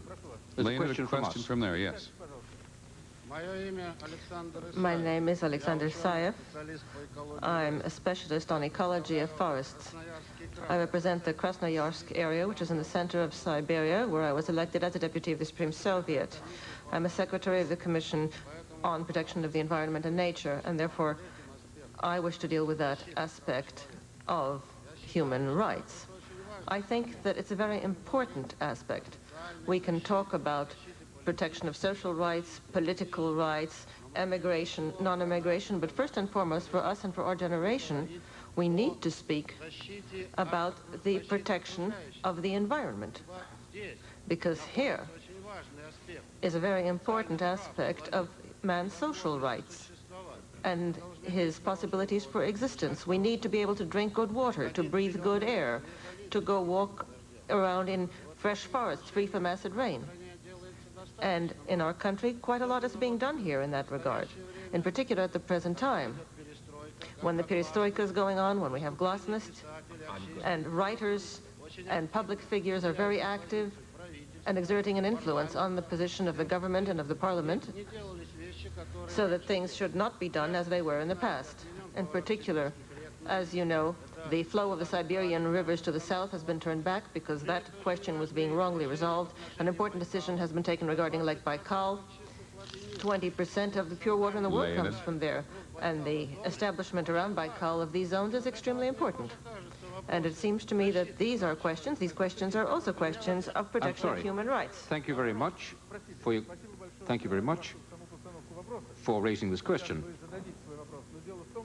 Now, but the problems you mention are extremely important, of course, and I'm sure they'll be discussed in the course of one of the space bridges with the United States. And I'm sure they will be thoroughly discussed. So your question. I think that this question is part of the question of the protection of human rights, and therefore I have a right to speak to it here. My question is for the senators. What is the situation like regarding social protection in the United States from the arbitrary will of those producers who are dirtying the atmosphere? Senator That's Moynihan. a question for the senator. Yes, for the senator who represents the state of New York. Yes. I know that they've got serious problems there. I'd like to know how the situation there has changed and what laws they have there. May I thank you for a good point and a nice point of where we could start exchanging information and verification. You know that word from arms control? Why don't we start checking out how each of us does? Acid rain is a problem in the northeastern United States, in Canada, in parts of the Soviet Union, as indeed it is in parts of Sweden. I'd love to see an exchange of scientists, environmental scientists, measuring, tracking, keeping onto these things. We have Clean Water Acts, we have Clean Air Acts, we have the problems of any industrial nation, but I have to say, standing on the steps of the Soviet Foreign Ministry in Moscow, takes a month off your life. You're going to have to do something about those automobiles exhausts. But we had to too. Peter, can I raise a question? And the last question opportunity here comes from Congressman Cardin of Maryland. Congressman? Yuri Balalevkov is one of the individuals that Congressman Hoyer mentioned. His wife Elena is with me tonight. She has been separated from her husband for 9 years. They have 2 children. One is 4 years of age, a daughter who's never seen her father. Another is 7. He's tried 14 times to come to this country, has been unsuccessful. My question really is, she has been denied an opportunity to carry on telephone conversations with her husband. It's been April since she's been able to talk to him by telephone. The Helsinki Accords specifically provide for family contact, and the Soviets have signed that accord. I asked, why can she not at least talk to her husband by telephone during this period of time that he is seeking to emigrate out of the Soviet Union? Mr. Zagladin, can you answer that question for the Congressman? Peter, I'm sorry. Mr. Zagladin has repeatedly answered that question. Now, to use as an example a concrete case, there's a proposal which Mr. Zagladin made. He precisely said that what is proposed is a special commission to be set up of the U.S. Congress and the Supreme Soviet to exchange information on concrete cases and consider these concrete cases jointly. But if you're going to accept that proposal, then the case, which has just been mentioned, will also be duly considered. But right now, this is what I'd like to say. On the last reply we heard from the Deputy Isaev and from Senator Moynihan, they expressed practically the same wish, that we should breathe clean air and live on a clean earth. So I'd like to expand the understanding of these words. Leonid, In this way, I want to see us living in an atmosphere free from suspicion and disinformation, so that we can breathe an air free from suspicion and disinformation. Leonid, I'm going to just try to make a point here, if I may. I apologize for the intrusion of myself here, but it may be surprising to some of you there, and quite frankly, it's surprising to me as the American moderator here to see people like Mrs. Balevlinkov come to the Congress tonight. We did not know this in advance, but I think it will tell Mr. Zagladin and others, and certainly will tell your Soviet audience, the depth of feeling that Americans have about families being together and not apart. So, though the point has been made many times this evening, to Mr. Zagladin particularly, I'm sure he understands, and I'm sure the Soviet people understand, that it's not just a question of one instance after the other.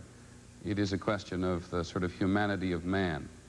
And I apologize to say that's my personal intrusion, but I feel that it perhaps requires some explanation. Peter, can I tie the two questions together? Because I think it's important to understand, for all of us to understand. There are three baskets in the Helsinki Accords. The second basket deals with the environment. I tell my Soviet counterparts with whom I deal that one of the reasons we don't deal as specifically with the environment and economic interchange and technological discussions is because of our concern about human rights and security. Human rights, Mr. Tolkanov said, was important for security. If we solve those two baskets, we're going to get to the environment. We're going to concentrate on that because we will have gotten two very priority items for the American public, and I would suggest for all the Helsinki signatories, resolved between us. And we need to do that for the welfare of the Soviet people and the citizens of the United States, and indeed the peoples of the world. Leonid, could we have a final question from the Supreme Soviet? Or a comment? Well, the question was asked. As a comment and also a final word. Short comment, Mr. Hoyer. We could also say that we will make all of the future dependent on when you completely do away with joblessness, with homelessness, with illiteracy, when there will be no more arrests without an arrest order, as happens according to your press. But I think this kind of interconnection is not productive. I think we have to move together in all directions. Mr. Zagladin, seriously, there's not an analogy. With regard to concrete